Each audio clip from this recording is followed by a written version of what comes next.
Creo que salió. Bienvenidos, bienvenidos queridos amigos, una vez más aquí en la clase de Filosofía Védica Vaishnava. Después de haber pasado estas fiestas donde hemos visto que dentro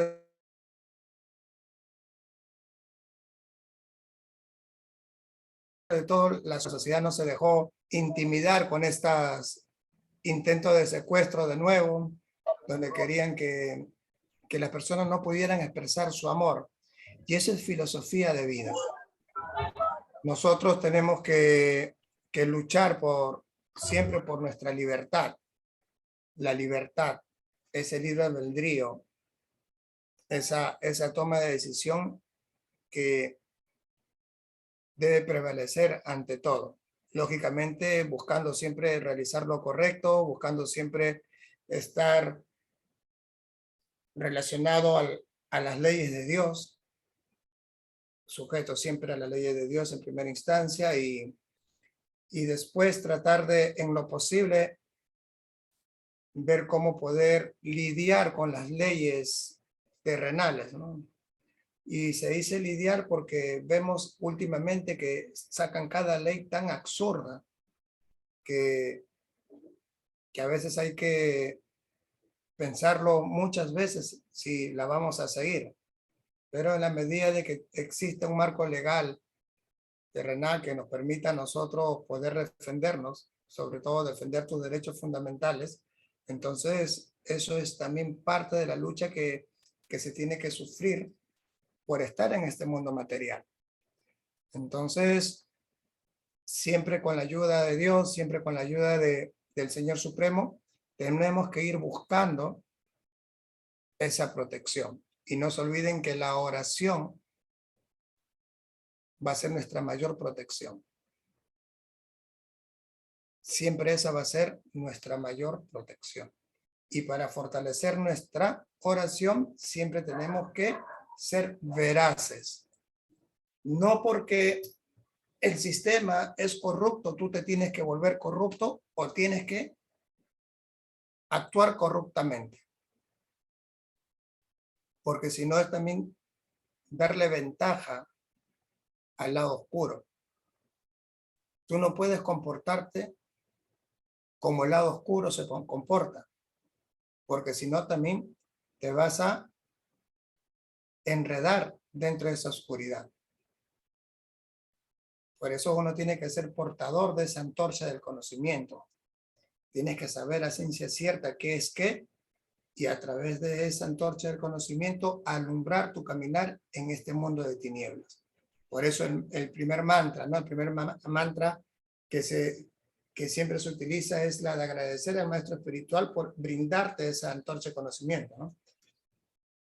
Onayanti mirandasyan yanan yanan chalatkaya chaksu umlitan yentasmai Sri Gurave Namaha.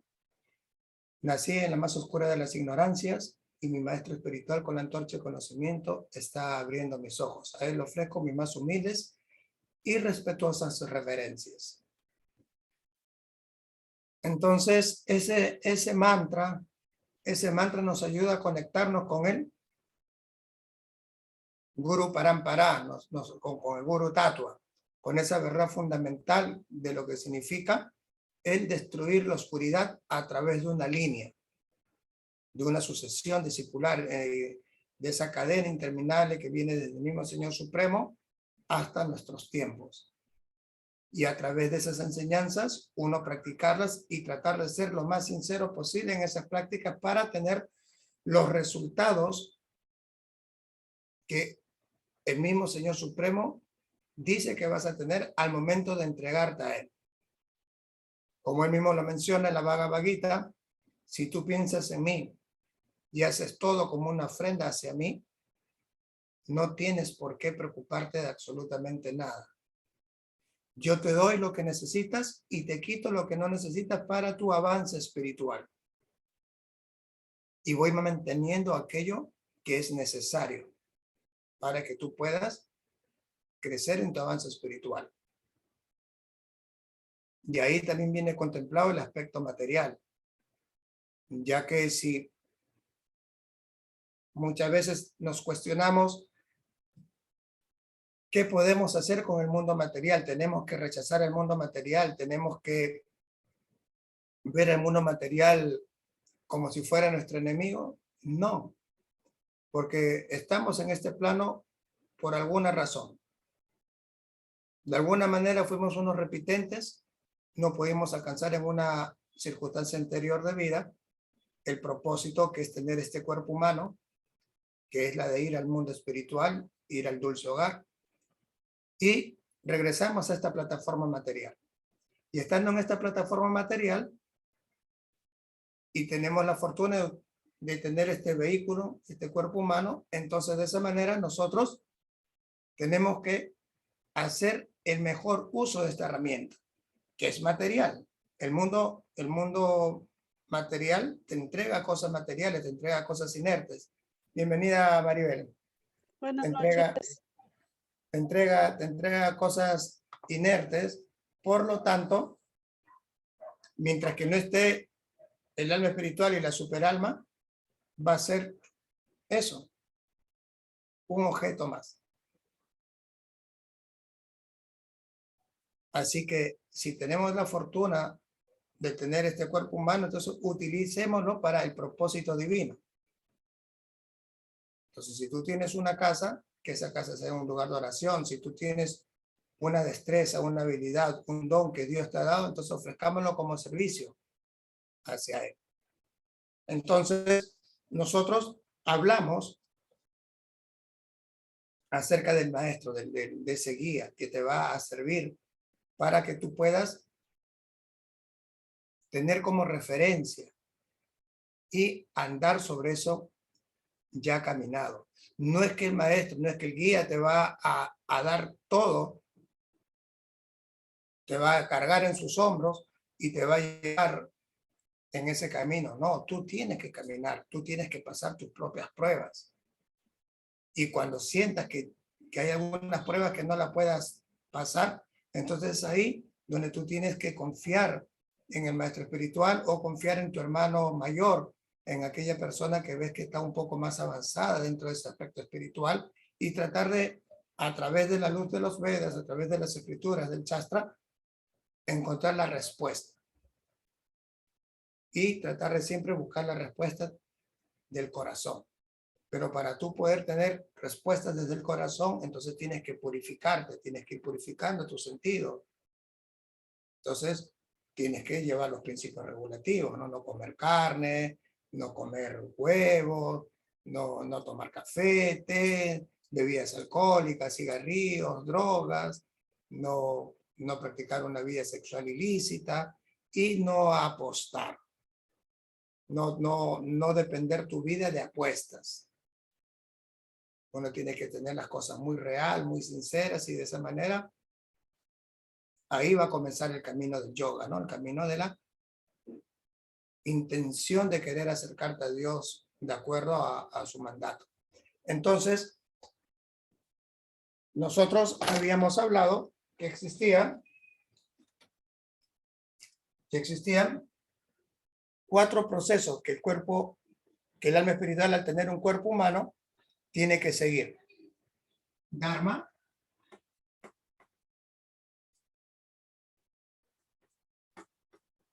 Artha, Kama y Moksha. Estos cuatro procesos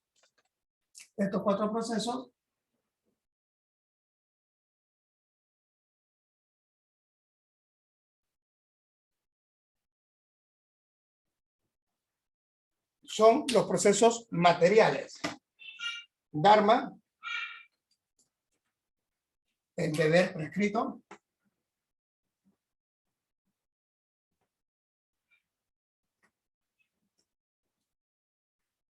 El deber prescrito, y lo habíamos desarrollado señalando los aspectos del Varna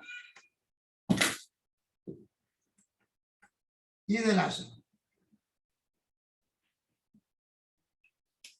Y dentro del Varna habíamos hablado que existen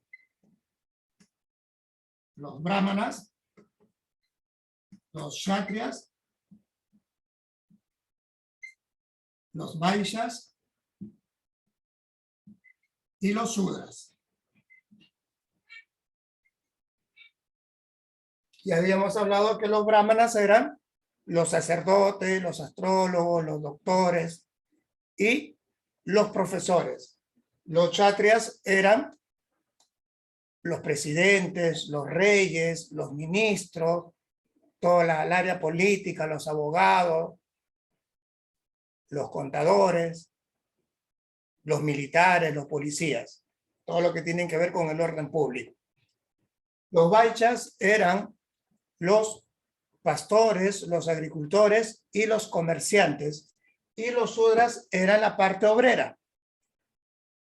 Y a su vez, en el ashram, cuando hablamos del ashram, habíamos hablado de que también están clasificados de 4 formas.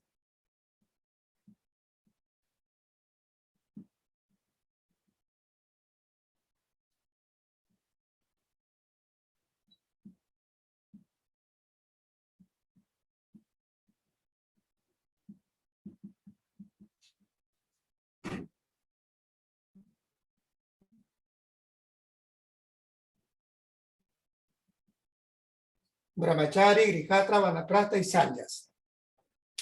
El Brahmachari, el estudiante célibe, que comienza su preparación a partir de los 5 años hasta los 25 años.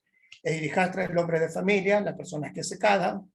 Los Vanaprastha son las personas que ya entran a la orden de retiro, donde ya comienzan a peregrinar, se van con la esposa a conocer todos los lugares santos, todos los lugares sagrados. Y el Sanya es cuando ya se toma la orden de renuncia, se renuncia incluso hasta la familia para dedicarse a Dios. Entonces, en el Dharma, en el deber prescrito que uno tiene que situarse en, primero sabiendo en qué característica te vas a encontrar de tu varna. ¿Cuál es la que me corresponde? Porque cada una de ellas tiene funciones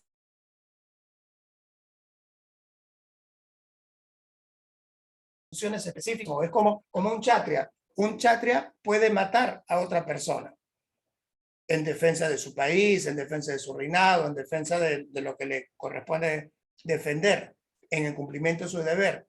Pero a un civil, ¿puede matar así nomás? No.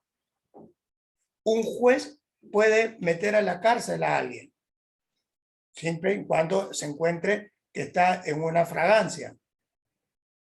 ¿Un civil puede hacerlo? No.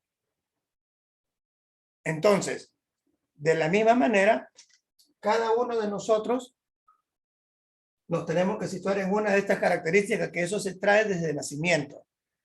Y al momento de saber cuál es tu característica, entonces tú tienes que actuar y prepararte de acuerdo a esa característica que tienes.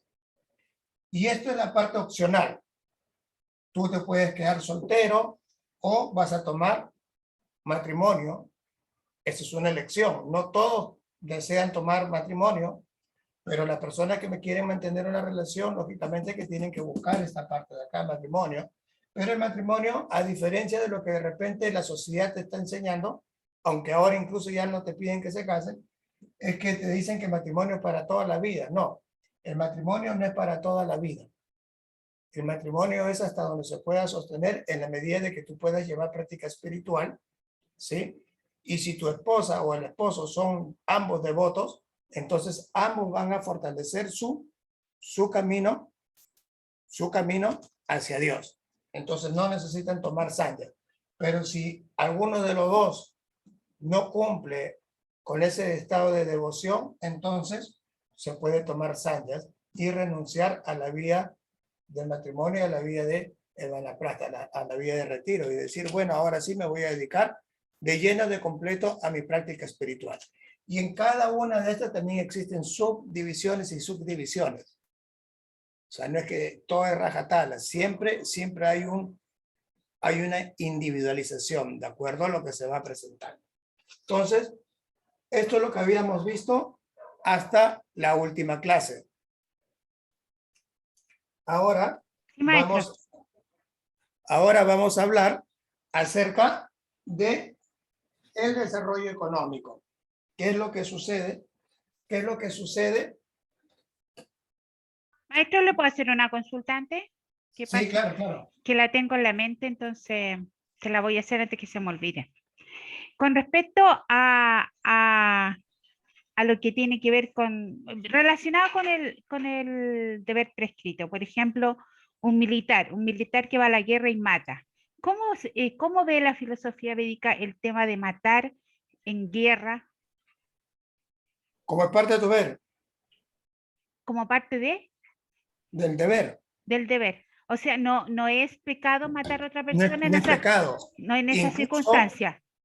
por eso, incluso dice en las escrituras sagradas que el esposo, en el cumplimiento de su deber, que es la de proteger a su familia, si mata a un agresor de su familia, llámese que alguien quiere meterse a robar a su casa, llámese que alguien quiere secuestrar a sus hijos, a su mujer, si el esposo encuentra esa flagancia, puede matar a esta persona y no tiene consecuencias para las leyes divinas. Al contrario, es premiado por su buena acción.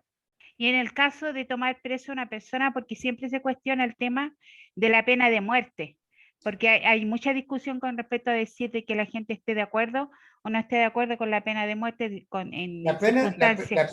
La pena de muerte también está contemplada en los Vedas. En el Manu Sanjita se dice, aquella persona que roba, entonces tiene que cortársele la mano, aquella persona que viola, que incendia, que es malévola, se le puede cortar la cabeza incluso, se le decapita para que su próximo nacimiento no sea tan desastroso. Pero las personas que imparten esas leyes también tienen que ser personas de alta calidad moral, no Exacto, los que tenemos ahora. sí, pues, Hablamos que esto es la sociedad perfecta instaurada por Dios. claro, claro. Entonces, ahora vemos que son corruptibles, que están siempre a ver cuál es la mía. Mm, Entonces, por eso que muchas de estas sanciones védicas en el transcurrir del tiempo se ha pervertido. mm, Pero este es lo que Dios instauró.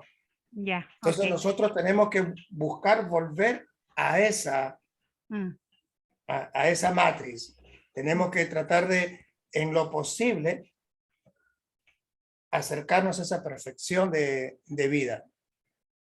Pero ok, esto te va a ayudar. Acá no estás haciendo nada espiritual todavía. Esto es solamente para que tú puedas progresar dentro del plano material. Por eso que después viene aquí Arta, ¿no? Arta viene acá, ¿no? Entonces, en el Arta, tú vas a tener un desarrollo económico.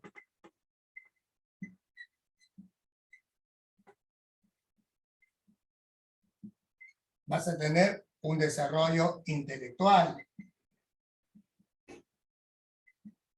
Vas a tener un desarrollo físico. Todo lo que es en el tema de desarrollo. Si tú cumples con tu deber prescrito, entonces tú vas a tener todo este tipo de desarrollo. Vas a tener buenos hijos, vas a tener buena esposa, buen esposo. Si tú cumples con tu Dharma. ¿Cierto? Bienvenida, Alejandra, bienvenida. Entonces, es ahí donde Arta, cuando tú tengas este desarrollo,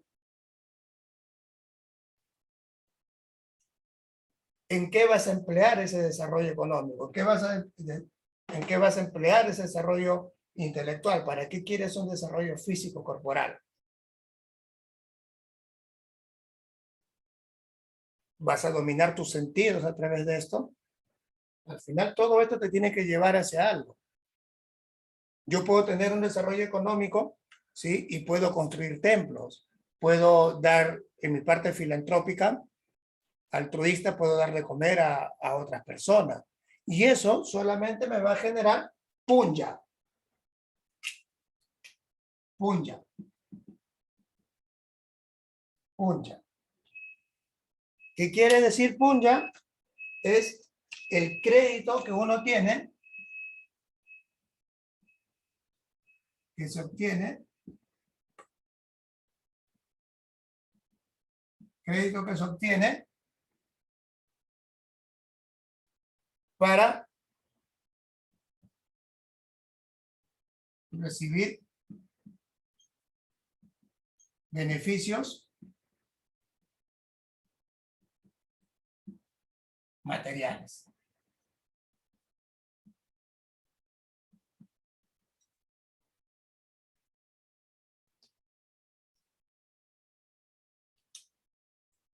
Entonces, si yo doy una manzana a una persona, yo estoy haciendo un acto caritativo. Y ese acto caritativo, ese acto de bondad, me va a generar punya.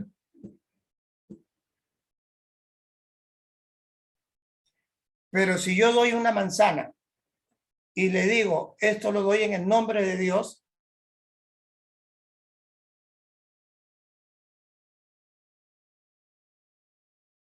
no lo hago, ya no lo hago como yo una ofrenda, ya no lo hago yo como si fuera el caritativo, sino lo hago en el nombre de Dios. Entonces ya eso se convierte en akarma. Ya no tiene una actividad material, sino tiene una actividad espiritual. Y eso va a hacer de que yo genere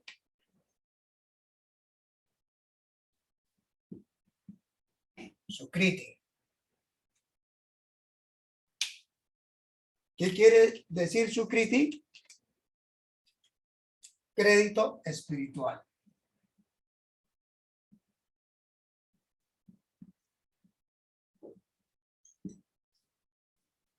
Crédito espiritual.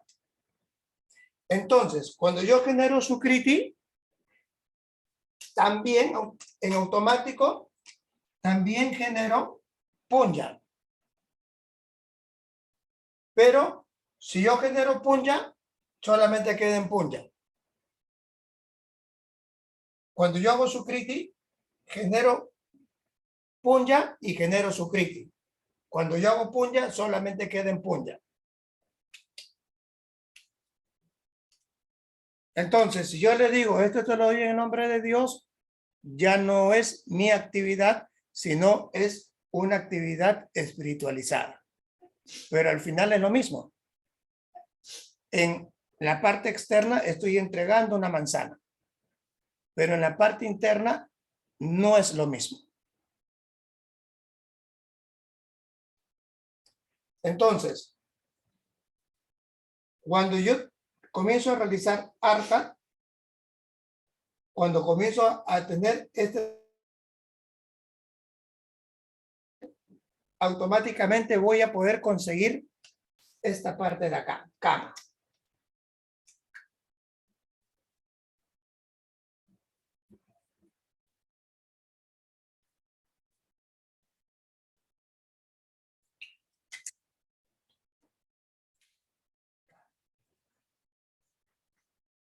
¿Qué significa kama? Complacer mis sentidos materiales.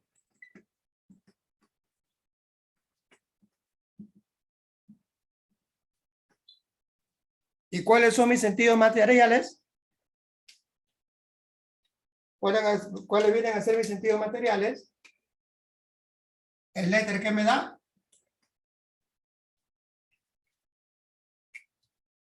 Audición, oído, ¿no? El aire que me da. Tirar Olfato. El fuego que me da. calor, Vista. El agua que me da.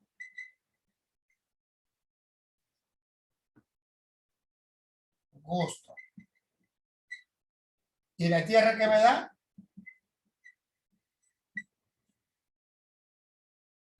Tacto.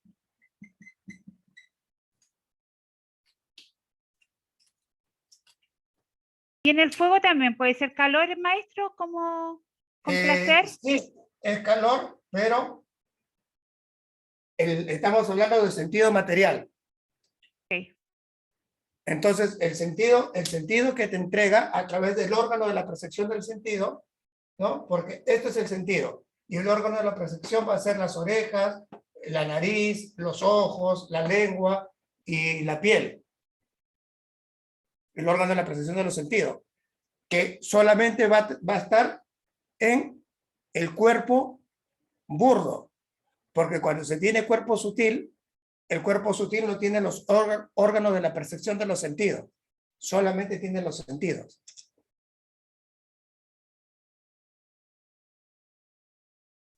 Entonces, con cama, yo voy a poder complacer mis oídos. Voy a poder, por ejemplo, ir a una discoteca, voy a poder ir a un teatro, a un concierto, ¿cierto? Música nomás también, pues. Por eso, música, pero para yo poder escuchar música y buena música, ¿qué tengo que tener? Éter. Un desarrollo económico, porque yo no puedo ir a ver a mi Mickey, mi papi, mi churro, mi rey, si es que no tengo plata. ¿O sí?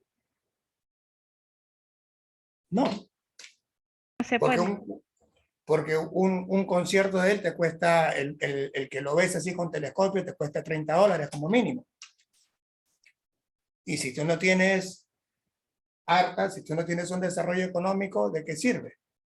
De repente por ahí puede llegar alguna mente prodigiosa y tú quieres escuchar una conferencia de él, porque tú tienes y quieres un desarrollo intelectual, o quieres hacer una maestría, o quieres hacer una especialización de alguna área, pero lo puedes hacer si es que no tienes desarrollo económico y desarrollo intelectual.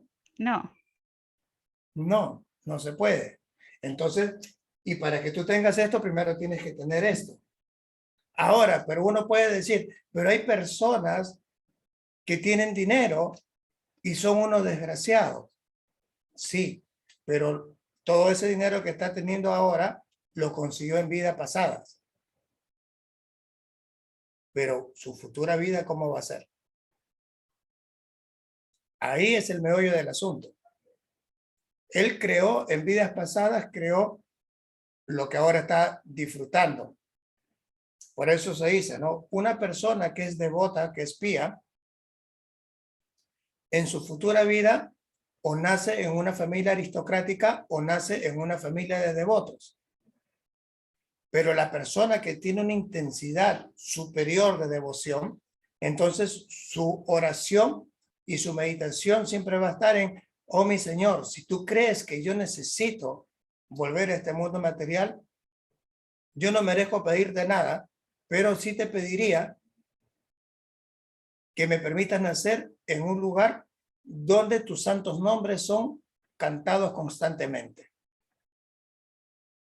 para que inmediatamente se relacione en el contacto divino. Entonces, yo voy a poder complacer algunos de estos sentidos a través de los órganos de la percepción de los sentidos. Pero cuando me doy cuenta de que por más que escuche cosas muy bonitas, de cualquier género de música, hasta los cantos de las sirenas, huela cosas muy agradables, flores, frutas. Incluso hay personas que les gustan oler terocal, ¿no? Porque ya tienen sus sentidos tan distorsionados. Cada uno de estos, cuando te das cuenta de que cada uno de estos sentidos te pueden llevar también a la perdición, a la desgracia misma, ¿no? La gula, la lujuria, la codicia, ¿no? El gusto lo tienes en la lengua, pero también lo tienes en los órganos genitales. Entonces, si tú estás muy atrapado a eso, entonces tu vida va a ser una desgracia. Entonces, te das cuenta de que esto de acá ya no es tan revelante, ¿no? Ya no es tan importante. No tienes que esforzarse mañana, tarde y noche para conseguir y buscar complacer tus sentidos. Entonces viene moksha.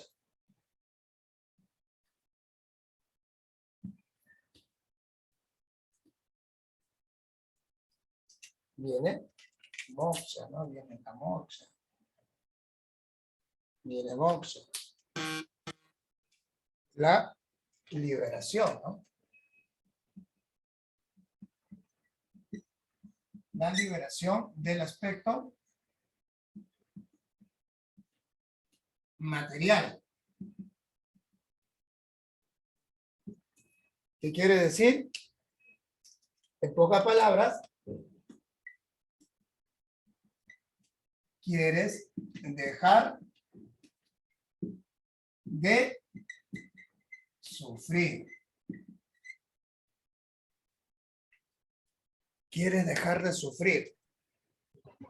Solamente la persona que ya se cansó de sufrir va a buscar la felicidad ya no en el mundo material, ya no a través de sus sentidos materiales, sino que va a ser la introspección. Y ahí es donde comienza el yoga. Por eso que dice el Señor Supremo, 4 personas se acercan a mí.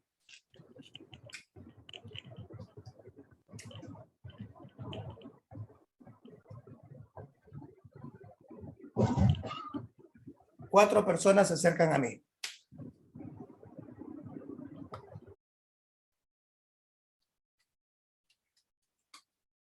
El afligido,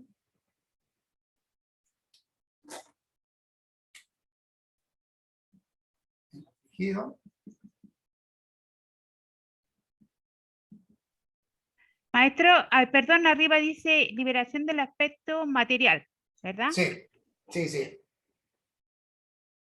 El afligido, el que busca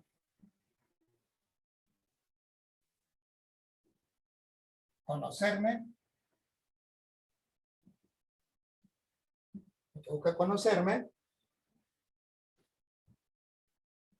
el que quiere poderes místicos,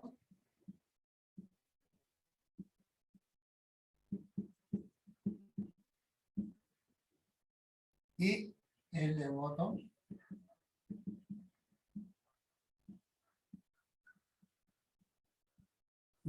sincero.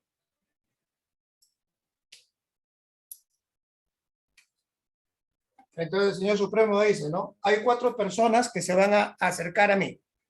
El afligido, el que realmente quiere conocerme, el que ya se cansó de buscar por tantas ciencias y dice, no, tiene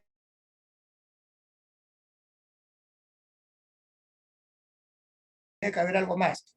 Uno de los 8 siddhis o aspectos místicos que te da el sistema óctuple de yoga, ¿no? El Ashtanga Yoga. O el devoto sincero, aquel que nace ya con esta devoción que ya está trayendo de vidas pasadas y alcanza en esta vida esa experiencia rápida de querer entregarse del todo a él. Entonces, cada sincero aspirante a conocer a Dios se va a situar en cualquiera de estas 4 condiciones. Después de eso, después de querer esta liberación y situarte en una de estas 4 plataformas, es ahí donde uno ya comienza con su camino espiritual. Y ese camino espiritual lo vamos a ver la siguiente clase, el próximo martes, Dios mediante, donde ya vamos a hablar acerca de los procesos del yoga, ¿no? Del karma yoga, del Jnana yoga, del Ashtanga yoga y del Bhakti yoga, que son las 4 plataformas donde tú ya te vas a involucrar en tu camino espiritual real. Y la conclusión Y la última plataforma de la vida espiritual, de la conexión con el yoga, es a través del Bhakti Yoga, a través del servicio devocional. Entonces, hasta aquí preguntas.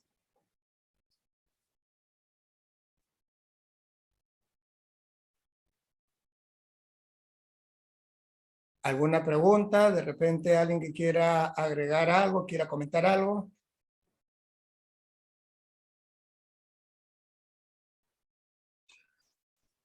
Hola, buenas noches. Yo tengo una duda. Sí, señora. A ver, nosotros tenemos entendido que Dios da dones, no da poderes. Entonces aquí nos platica usted que los que andamos en la búsqueda de una paz o una tranquilidad dentro de los 4 últimos puntos del moksha, puede ser como una opción el que quiere poderes místicos. ¿Qué diferencia hay entre lo que ustedes nos comentan como poderes místicos a lo que nosotros tenemos entendido que son los dones místicos? Ok. Buena pregunta, gracias. Cuando nosotros encontramos en nuestra vida, en el Dharma, ¿no? Cuando vimos del Dharma, encontramos la posición del Varna. Básicamente el Varna, ahí te está diciendo cuál es tu don. Por ejemplo, un Kshatriya no puede ser cobarde, tiene que ser una persona valerosa. Ya, mi hermano. Tiene que ser una persona valerosa.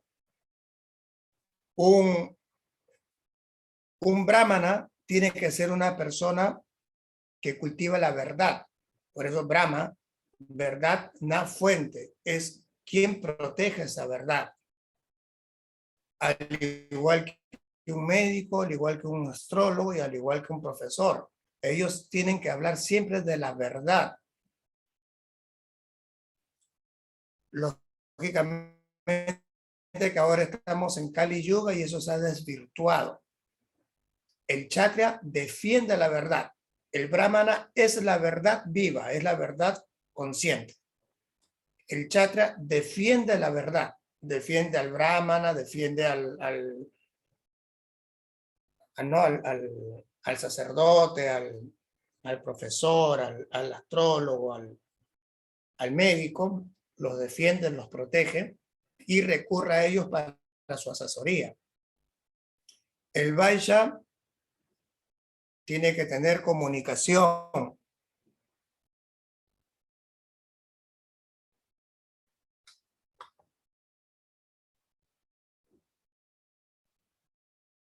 Tiene que tener comunicación, el Vaishya, o saber el arte del pastoreo. Y tu regalo divino, ese don natural, uno lo puede encontrar fácilmente con la suma de los 2 últimos dígitos del año. Y eso te va a dar un número, y ese número va a estar reflejado en un planeta y los atributos de ese planeta. Y eso va a ser tu regalo divino. Pero ese es un don que tú mismo te lo has creado desde vida anterior. No es algo que Dios te haya empoderado. Es algo que uno mismo se ha ganado. Porque no nos olvidemos que el último pensamiento que uno tiene al dejar este cuerpo es tu próxima condición de vida. Nada es al azar, todo es causístico. Entonces lo que nosotros estamos teniendo como experiencia de vida, ya le hemos creado en una anterior vida. Pero existen dones, poderes místicos que uno puede desarrollar, que eso lo vamos a tocar en las siguientes clases, ¿no? Donde uno puede volverse muy grande, muy chico, puede volverse muy pesado o muy ligero. Puede estar a la vez en diferentes lugares. Hay ciertos poderes místicos, ¿no? Como el poder caminar sobre el agua o sobre el fuego. Son 2 cosas distintas, pero como para darle una idea de lo que viene para la próxima clase. acá mi hermano Trilocaná dice, ¿no? Para agregar algo a lo que yo había señalado con el tema de la matanza. Él menciona aquí la actitud que tomó Arjun en la guerra de Kurukshetra, ¿no? La guerra de Kurukshetra sucedió justo entre el bando bueno y el bando malo, y Arjuna estaba del lado bueno, ¿sí? Y él, en un momento cuando ve que al frente estaba su familia, estaban todos sus familiares, estaban todos sus primos, sus maestros, pero estaban del lado malo. Entonces ellos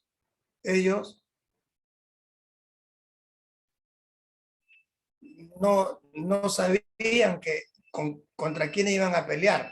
Entonces Arjuna, al verlos a ellos, decide no pelear con ellos. Le dice el Señor Krishna, no, yo no puedo pelear con ellos porque ellos son muy queridos para mí. Entonces flaquea porque se identifica de una forma material con ellos. Y el Señor Krishna agarra y le dice, bueno, tú hablas a través del apego de la materia. Ellos están del lado malo, ellos son el lado malo. Y tú eres un chakra, tú eres un guerrero y tu obligación es matar. Y tú tienes que defender el bien. Entonces tú tienes que actuar en el sentido del bien. Y tú actuando en el sentido del bien vas a tener fama imperecedera. Pero si no, vas a ser conocido eternamente como el más grande cobarde de la tierra. Entonces dice que una de las cosas que trata de conseguir el chakra siempre es la fama. Un Napoleón, un Hitler, un César. Entonces es ahí donde tú te das cuenta que no necesariamente es algo bueno.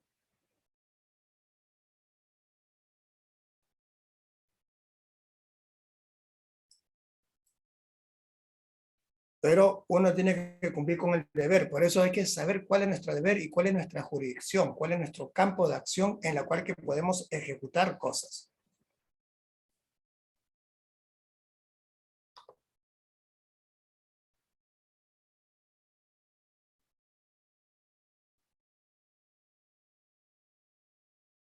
¿Alguna consulta, alguna pregunta, señora Connie? Quedó más o menos, quedamos que vamos a continuar, pero Sí, sí, más o menos, pero sí me espera la próxima porque va a ser muy interesante todo lo del misticismo. sí, claro. Lo que pasa es que es eso, ¿no? A veces nosotros ya tenemos algo que ya hemos generado de vidas anteriores, pero a la vez podemos desarrollar algo también a nuestro propio criterio. Y ahí viene la práctica de la Ashtanga Yoga. Entonces, por eso que a veces se puede confundir, ¿no? De lo que uno puede generar con lo que uno ya tiene y el don también que uno puede repotenciarlos. Esto pudiera ser que, por ejemplo, todos nacemos con, por no mencionar ni dones ni poderes, lo voy a nombrar facultades. Todos nacemos con las mismas facultades y cada quien va desarrollándolas conforme las va adquiriendo o deseando desarrollarlas. No, no, porque si si tú eres chatria, entonces no puedes desarrollar mentira. La mentira está diseñada para los vaishyas, ¿no? Porque el comerciante en el comercio tiene que mentir. No puede decir que le costó un producto a 1 y te lo va a vender a 10. El comerciante siempre te va a decir, uy, estoy perdiendo. Entonces el comerciante vive prácticamente de la mentira. Dentro del Varna es el único autorizado a mentir. Pero el Brahmana y el Kshatriya no pueden mentir bajo ninguna circunstancia. Entonces, por eso que se analiza cuál es tu característica. Y de acuerdo a eso, tú vas a ir obrando. Entonces, cada uno ya viene con un chip. ya viene con algo insertado. Es como nosotros sabemos que el televisor sirve para ver imágenes. No te vas a poner a planchar con un televisor, no lo vas a utilizar de embarcación, porque no está creado para eso. Entonces cada uno tiene una cualidad que ya viene desde fábrica. Y de acuerdo a esa cualidad, tú lo puedes repotenciar. O simplemente ahí nomás queda y vas a hacer uso de ese bien. Pero existe la posibilidad de poder generar otros dones, otros poderes místicos. Sí existe. Ahora lo necesitas, lo quieres, lo requieres. Entonces, eso es cada uno en su libre albedrío. Entonces, hay personas que en ese camino de querer acercarse a Dios comienzan a desarrollar visualizaciones y eso. Pero vemos que a veces estas visualizaciones hacen de que pierdas el sentido de la brújula y te creas muchas veces hasta Dios, porque hiciste que apareciera a un objeto de la nada. Entonces ya tú te crees, como todo el mundo te aplaude y todo el mundo te comienza a glorificar y a vanagloriar, entonces tú te crees el cuento y pretendes que eres Dios. Entonces es un arma de doble filo. Si alguien los poderes místicos no lo utiliza para el servicio de Dios, entonces igual en algún momento eso también le puede causar una mala jugada. Por eso todo, absolutamente todo lo que uno haga, tiene que hacerlo como una ofrenda a Dios. Tiene que hacerlo en el nombre de Dios. Y tiene que saber si Dios va a ser con mi campo de acción feliz, si se va a agradar de lo que estoy haciendo. Incluso si uno considera que algo malo se va a realizar, igual también buscar la manera de, bueno, Dios, estoy débil y no sé cómo salirme de esto, así que en ti me encomiendo.